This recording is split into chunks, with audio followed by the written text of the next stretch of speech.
한번 인사하겠습니다. 사랑하고 축복합니다.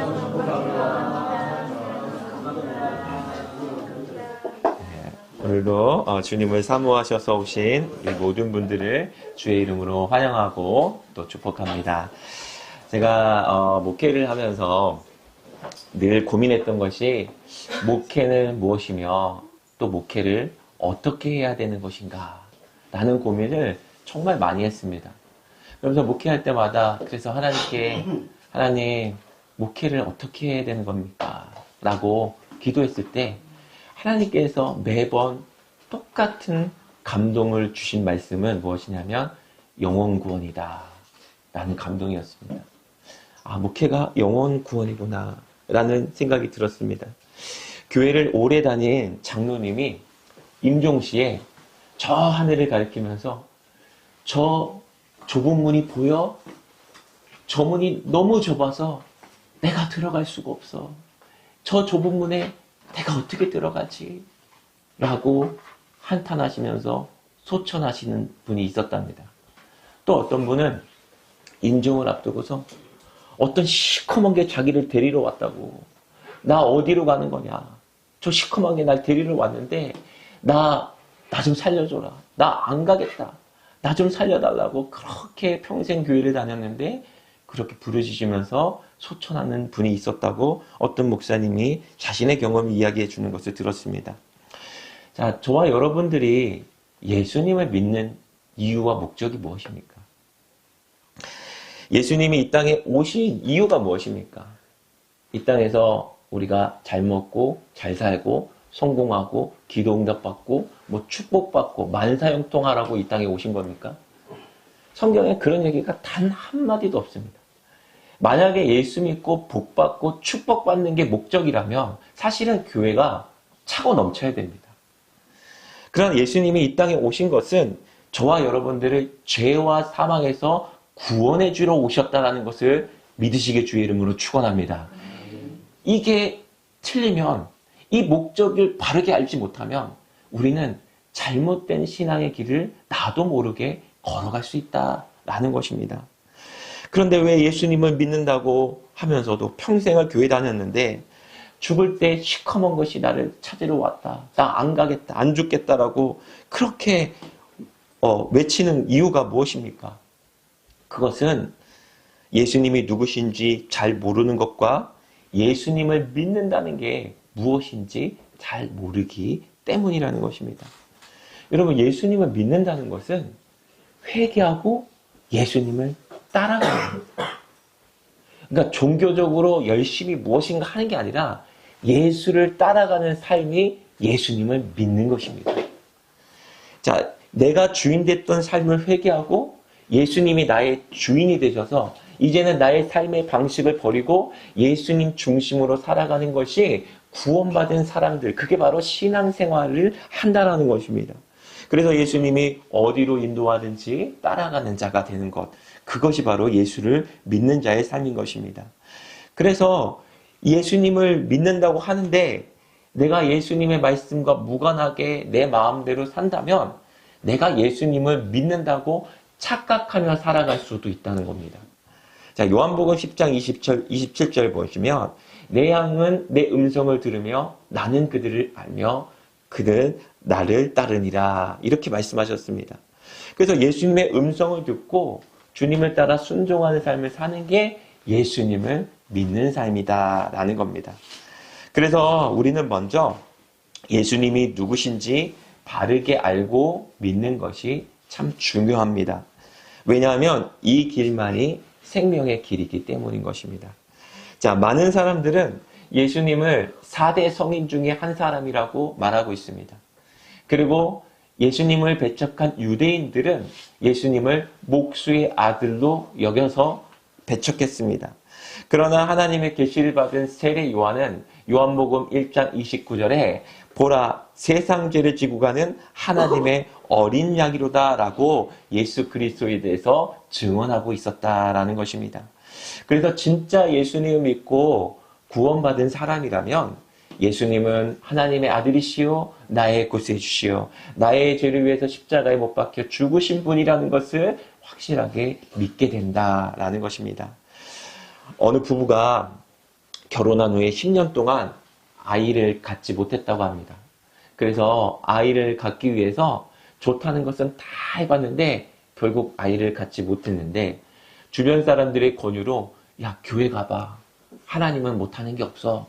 라고 해서 교회를 가서 아이를 갖게 됐습니다. 그리고 10달 동안 그 기다리던, 그 간절히 원했던 아이를 출산하게 됐습니다. 근데 놀라운 것은 그 아이를 출산하고 난 후에 그 부부가 스스로 교회를 떠났다는 겁니다.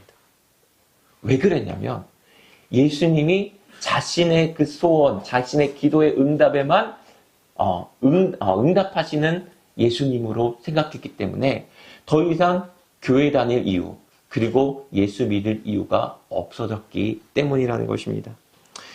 예수님이 정말 누구신지 잘 몰랐기 때문에 그랬다는 겁니다. 어떤 분들은 하나님을 자신의 비즈니스를 지켜주는 수호신으로 여겨갖고 이 비즈니스 현장에서는 하나님을 막 높이고 경배하는데 비즈니스 현장을 벗어나면 자기 멋대로 마음대로 사는 그런 사람들도 존재합니다. 그리고 어떤 사람은 하나님을 사랑의 하나님으로만 생각해서 자기가 하고 싶은 대로 육신의 정욕대로 마음껏 죄를 지면서 살면서도 하나님은 사랑이기 때문에 다 용서해 주실 거야 라고 하면서 마음대로 사는 사람들이 있습니다. 반면에 어떤 사람들은 하나님이 심판하시는 하나님으로 생각해서 너무 하나님을 무섭고 두려워하는 마음으로 구원의 확신이 없이 살아가는 사람들도 있고 평생의 복음의 기쁨을 누리지 못하는 사람들도 존재한다라는 것입니다. 그래서 우리는 예수님이 어떤 분인지 바르게 알고 바르게 믿는 것이 정말 중요합니다. 오늘 말씀을 통해서 우리에게 어떤 예수님을 믿게 하려고 하셨는지 말씀을 통해서 한번 살펴보겠습니다. 본문 1절에서 3절 말씀 먼저 같이 한번 읽어보겠습니다. 시작. 태초에 말씀이 계시니라. 이 말씀이 하나님과 함께 계셨으니 이 말씀은 곧 하나님이시니라. 그가 태초에 하나님과 함께 계셨고 만물이 그로 말미암아 지음으로 되었으니 지은 것이 하나도 없는 것이 없느니라. 아멘. 자, 먼저 예수님은 태초부터 함께 하셨던 말씀이라고 오늘 증언하고 있다는 것입니다.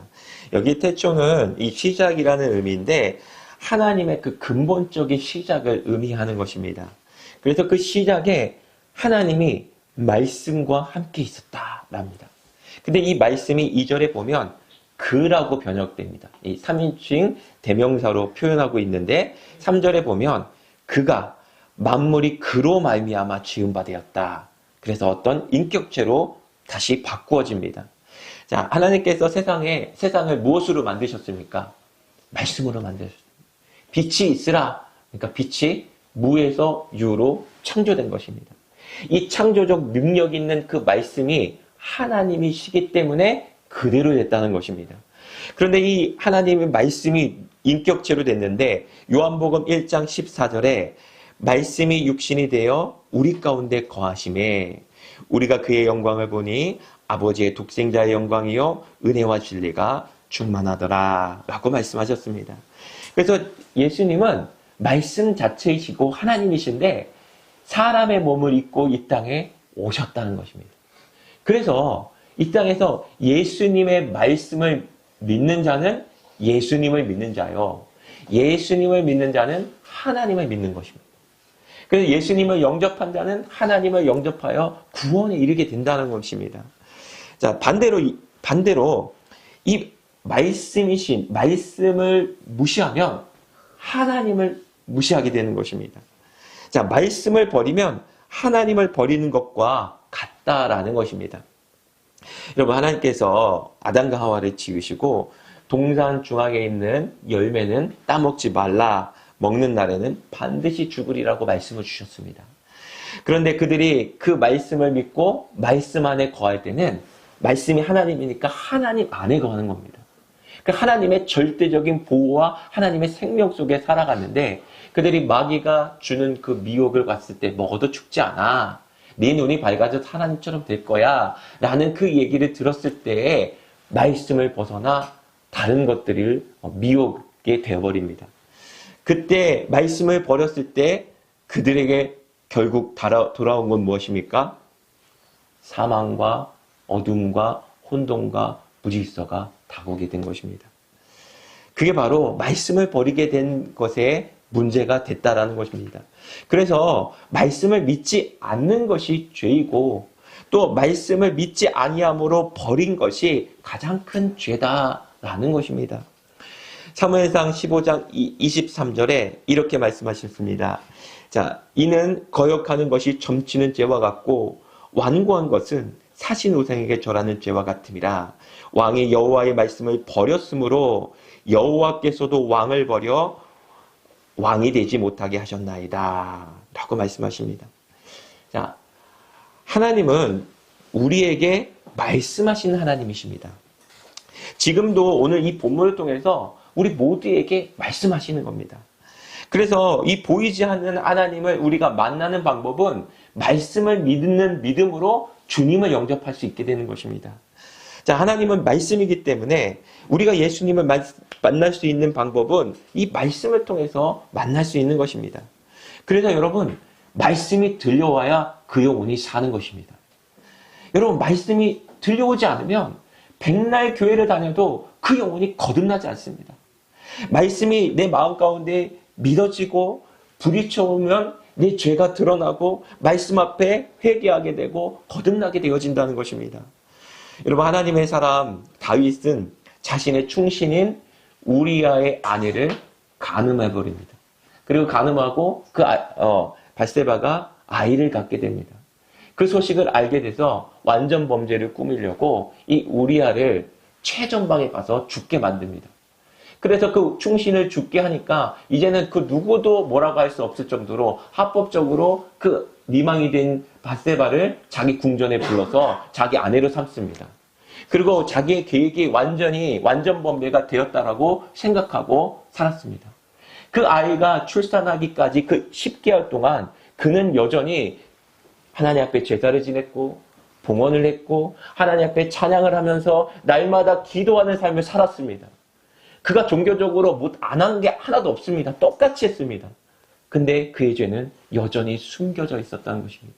근데 나단 선지자가 하나님께서 나단 선지자를 보내서 당신은 충신을 죽인 죽어 마땅한 죄인이다 라는 것을 말씀을 통해 선포했을 때 다윗의 마음에 그 말씀이 들려옴으로써 그 자리에 무릎 꿇고 왕임에도 불구하고 내가 범죄하였나이다. 눈물을 흘리면서 금식하며 회개하는 모습을 보게 됩니다.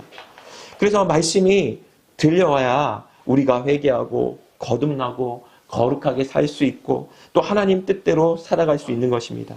왜냐하면 말씀이 곧 하나님이기 때문인 것입니다. 말씀을 무시하고 덮어놓고 믿지 절대 그거 아닙니다, 여러분. 그래서 오직 우리의 마음의 문을 활짝 열고 주님의 말씀을 마음에 품고 말씀대로 순종하며 살아갈 수 있는 저와 여러분들 되시기를 주의 이름으로 축복합니다. 두 번째로 예수님이 어떤 분이신지 본문 4절 말씀 같이 한번 읽어보겠습니다. 시작.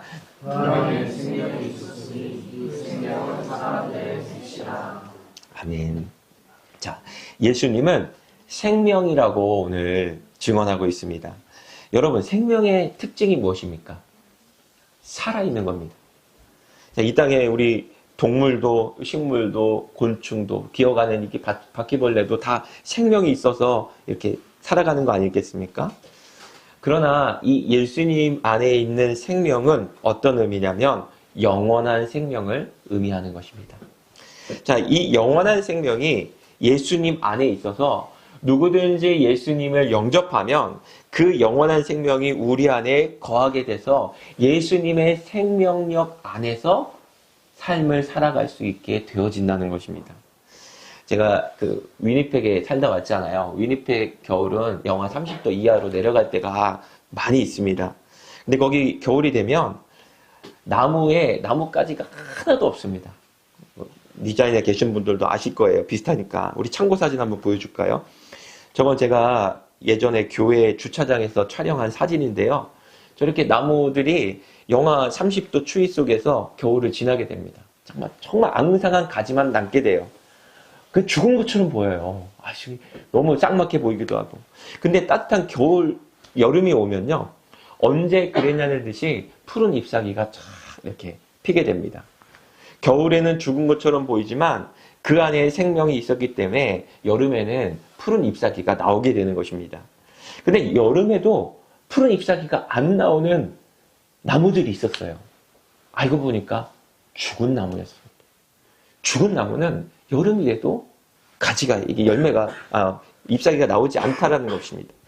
자, 하나님의 말씀을 믿어 예수님을 믿는 자들 안에는 하나님의 영원한 생명이 우리 안에 오셨기 때문에 그 생명력이 우리 안에서 작동하고 있다는 겁니다.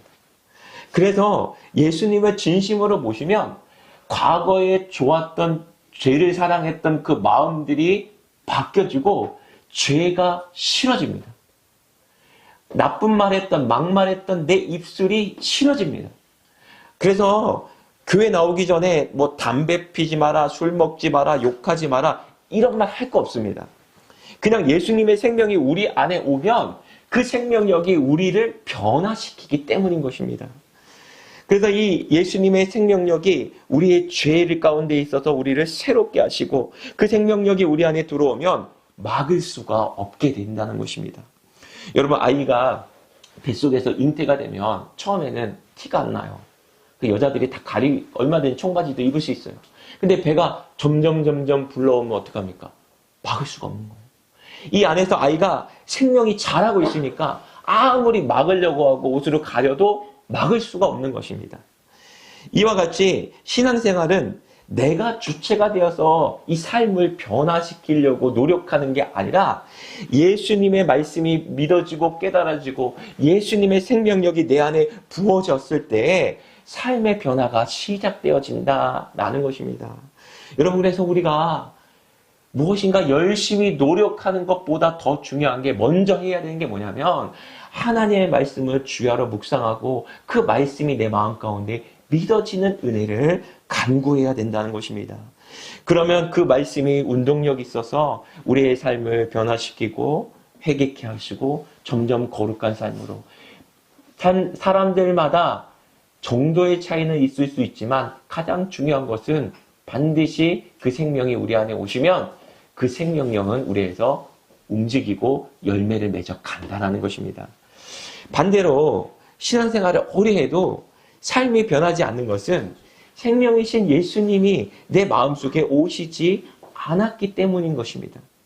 그 말씀이 우리 안에 거하지 않았기 때문에 내가 말씀대로 믿는 게 아니라 내 마음대로 믿었기 때문에 이런 일이 일어나는 것입니다. 그래서 인간의 노력이나 열정으로는 선한 열매를 맺을 수 없습니다. 여러분, 우리가 생명에 대해서 얘기하니까 지금 나와는 상관없는 얘기처럼 느껴지기도 합니다. 내가 살아있는데 무슨 생명이 필요한가? 그리고 이 생명의 귀중함이 어떤 것인지 잘 모르고 있지만 몸이 아프거나 죽어갈 때는 생명이 가장 귀하구나라는 것을 아마 느낄 수 있을 것입니다. 최근에 한국에 항공기 사고들이 세계적으로 많이 나는데 한국의 제주항공기가 무안공항에서 기체결함으로 착륙하다가 이렇게 사고 나서 2명 빼고 전원이 사망한 사건을 여러분 다 아실 것입니다. 그들이 항공기에 올랐을 때에는 자신의 이 생명이 얼마나 소중하다라고 느끼지 못했을 것입니다. 근데 그가 기체결함으로 그 콘크리트 벽하고 부딪히는 순간, 그들이 죽어가는 그 순간에 생명이 얼마나 소중한 것인지 그 살았던 그 2명의 스튜어디스는 아마 알게 됐을 것입니다. 그리고 이 자리에 계신 저와 여러분들도 우리는 죽는 날이 옵니다. 100년 안에 이 땅에 존재하는, 여기 자리에 계신 분 중에 100년 안에 이 땅에 존재하는 사람은 아무도 없을 겁니다. 죽음을 피할 수 있는 사람은 없습니다. 그런데 이 죽음 후에는 천국과 지옥이 있다고 분명히 주님께서 말씀하셨어요. 자, 예수님의 생명이 있는 사람은 지금은 잘 모르지만 죽음의 문이 딱 열렸을 때 그 생명이 우리를 영원한 천국으로 데려가는 겁니다. 근데 그 생명이 없는 사람은 그때는 내가 진짜 필요한 것은 예수의 생명이었구나. 그 죽음 앞에서 내 생명이 끝나는 그 시간에 깨닫는다면 아마 많이 늦었을 것입니다. 돌이킬 수 없는 것입니다. 그래서 우리는 이 땅에서 가장 중요한 것은 이 예수의 생명 안에 살아가는 삶, 예수의 생명을 품고 살아가는 삶, 이거라는 것입니다. 어느 목사님의 간증인데요. 아버님이 갑자기 불의의 사고로 돌아가셨습니다. 그래서 온 가족이 모여서 가족들이 많았는데 장례 예배를 드렸답니다. 근데 이 장례 예배를 드리는데도 아버지가 젊은 나이에 소천하시니까 얼마나 마음이 아픈지 가족들이 다 울었습니다. 너무 슬프고 아버지가 조금 더 살아서 이렇게 살았으면 좋았는데 나의 목사 안수 받는 거라도 보고 돌아가셨으면 좋았는데 막 그렇게 울고 있었는데 가족들이 너무 울고 하니까 분명히 머리로는 알아요. 아버지가 예수님 잘 믿었으니까 천국 가셨을 거야.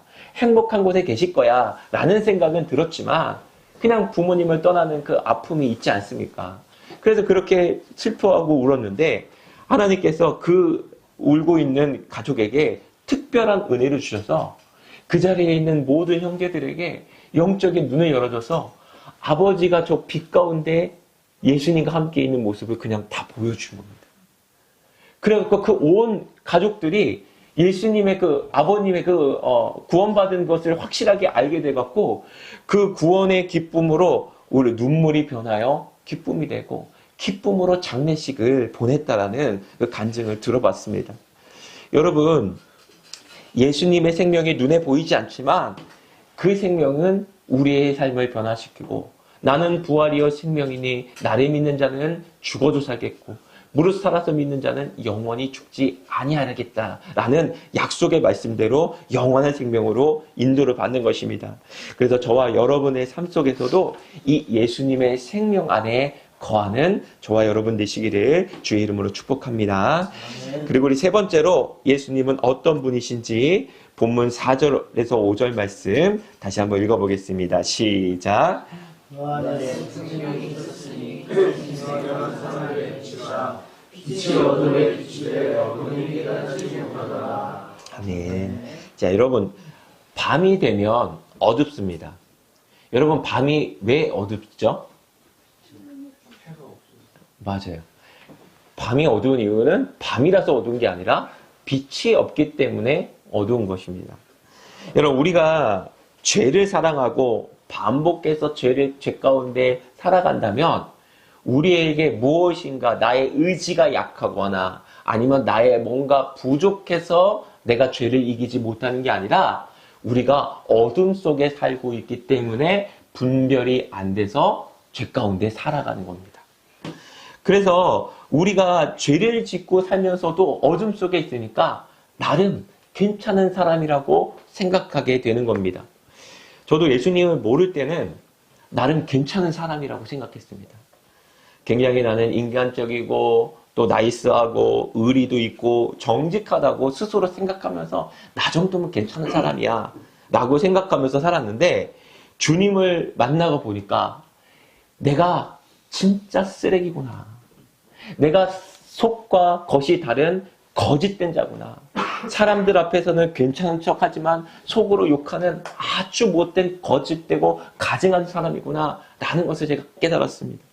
이 주님의 빛이 내가 어둠 속에 있을 때는 어둠에 사는지 몰랐는데 예수님의 빛이 내 마음을 탁 비춰주는데 나의 그 숨은 동기까지도 주님께서 드러내시는 것입니다. 그러니까 내 마음을 회개하고 돌이켜질 수밖에 없었다라는 것입니다. 여러분, 타락한 우리 인간에게는요, 빛이 없습니다. 그렇기 때문에 어둠 속에서 그냥 살아가는 것입니다. 누가 시키지 않고 가르쳐주지 않아도 우리는 죄를 잘 짓습니다. 어둠 속에 있기 때문에 분별이 되지 않고 그래서 내가 왜 태어났으며 사는 인생의 목적이 무엇이며 죽어서 어디로 가는지 그냥 어둠 속에 살다가 어둠으로 가는 게 인생인 것입니다. 사도 바울도 예수님을 만나기 전에는 열심으로 자기 의로 예수님을 핍박하는 게 하나님을 위한 일이라고 생각하고 예수님 믿는 사람들 다 잡아다가 옥에 가둔 일을 앞장서서 했습니다.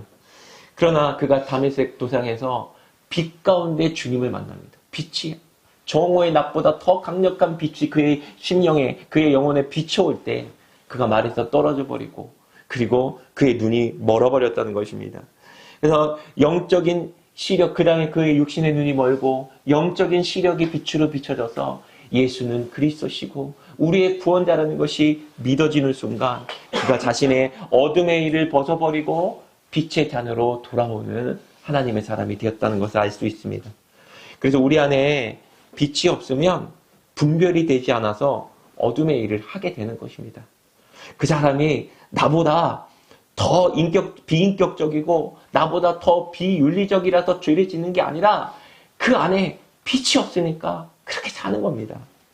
그래서 우리가 우리 내면 속에서 반복된 죄를 자꾸 짓고 살아간다는 것은 빛 대신 주님이 우리 마음을 터치해 주지 않기 때문에, 비춰주지 않기 때문에 그 죄에서 끊어지지 못하게 되는 것입니다. 그래서 내 안에 빛이 비춰지지 않으면 모든 문제가 내 문제가 아니라 타인의 문제가 됩니다. 집안에, 우리 가정의 문제는 누구 때문이죠? 그렇죠. 믿음 없는 남편 때문이잖아요. 보통 다 그래요. 왜 그러냐면 나는 안 보이기 때문에 상대방만 비춰지게 됩니다. 그래서 환경 탓, 타인 탓, 모든 힘을 남의 탓으로 돌리는 게 우리가 어둠 가운데 있는 증거다라는 것입니다. 그래서 이 생명의 빛이 비춰야 우리가 깨닫고 회개하고 돌아온다는 겁니다. 그런데 5절 말씀 보시면 빛이 어둠에 비치되 어둠이 깨닫지 못하더라는 말씀이 있습니다. 여러분, 비치면 어둠이 깨닫는 게 당연하고 또 어둠이 떠나가는 게 정상인데 왜 어둠이 깨닫지 못한다라고 쓰여 있을까요? 이는 어둠이 이 빛이 비쳤을 때 그들이 어둠을 더 사랑하기 때문에 이 깨닫지 못하게 되는 것이다 라는 의미가 있습니다. 여러분, 어렸을 때 저는 시골에 이렇게 자라서 이렇게 하면 이렇게 돌멩이 같은 걸 이렇게 들여다보면 그 안에서 곤충들이 막 있다가 피하는 거, 막 어둠 쪽으로 피하는 거 혹시 경험해 보셨습니까? 요즘 아이들은 놀지 않으니까 모르겠는데. 바위를 딱 여는 순간 지네하고 지렁이들이 막 있다가 도망가요. 빛보다 그들은 어둠을 더 좋아하기 때문에 어둠 속에 사는 겁니다. 요한복음 3장 19절 20절 말씀 보면 그 정죄는 이것이니 곧 빛이 세상에 왔으되 사람들이 자기 행위가 악함으로 빛보다 어둠을 더 사랑하는 것이라. 악을 행하는 자마다 빛을 미워하여 빛으로 오지 아니하나니 이는 그 행위가 드러날까 함이요. 자, 생명의 말씀을 통해서 자신의 죄가 이렇게 비춰졌을 때, 말씀이 비춰졌을 때 나타나는 두 가지 반응이 있는데, 하나는 내가 그 빛 앞에 다윗처럼 내가 죄인입니다 라고 회개하는 무리가 있는 반면, 하나는 그 말씀을 듣고 네가 뭔데 나한테 이렇게 말해. 오히려 그 사람을 핍박하고 돌에 치는, 스데반을 돌에 맞고 베드로가 옥에 갇히는 것처럼 박해하는 일들이 나타나게 되는 것입니다. 어떤 젊은 식당 주인이 예수님을 믿고 말씀이 들어가니까 삶이 변하기 시작했습니다. 그래서 그 사람이 하나님의 사랑과 그 구원의 기쁨 속에서 나 같은 죄인을 불러주시고 택해준 게 너무 감사해서 예수의 생명이 그 안에 자라가기 시작했습니다. 그런데 그가 하루는 목사님을 찾아와서 이렇게 얘기했습니다. 목사님, 예수님을 괜히 믿은 것 같습니다. 정말 예수 믿는 게 너무 힘듭니다. 그동안에는 직원들에게 내가 막말하고 저임금으로 부려먹고 노동 착취하고 영주권을 준다는 이유로 갑질도 하고 하인처럼 허드렛 일도 시켜먹고 탈세도 했는데 이제는 예수님 믿고 보니까 점점 양심에 찔려갖고 직원이 상전이 되고 정직하게 세금 보고를 해야 되니 정말 살기가 힘드네요 라고 고백하는 일이 있었습니다. 솔직한 고백인 거죠. 이 땅에서 손해를 보는 것 같지만 빛과 같은 삶을 살아가게 되는 것입니다. 그래서 부끄러움이 없고 하나님께 영광을 올려드리는 정말 점도 티도 없는 사람으로 점점 만들어가는 것입니다. 그러나 유대 종교 지도자들은 당신이 우리 주 예수 그리스도를 십자가에 못 박게 했다. 회개하고 돌이켜 성령으로 선물을 받으라 라고 베드로가 외쳤지만 베드로의 말을 받고 내가 예수님을 십자가에 못 박게 한 죄인이라는 것을 인정하지 않고 베드로를 옥에 가두고 죽이려고 했다는 것입니다. 여러분, 빛 가운데 나오십시오. 그래야 우리의 숨겨진 죄가 끊어지는 것입니다. 마음의 문을 열고 숨겨진 죄를 자박할 때 우리 생명의 빛이신 주의 말씀이, 주의 빛이 우리의 마음 가운데 오셔서 우리를 어둠에서 자유케 해 주시는 것입니다. 그래서 오늘 본문을 통해서 요한이 증거한 예수님은 말씀과 생명과 빛이라는 것을 기억하면서 주님의 말씀을 귀하게 여기고 또 순종하고, 정말 예수님을 믿는다는 것은 빛 대신 그분 안에 거하고 그분을 따라가는 것이다 라는 것을 꼭 기억하면서 예수님의 생명 안에서 풍성한 은혜를 누리는 저와 여러분 되시기를 주의 이름으로 축복합니다.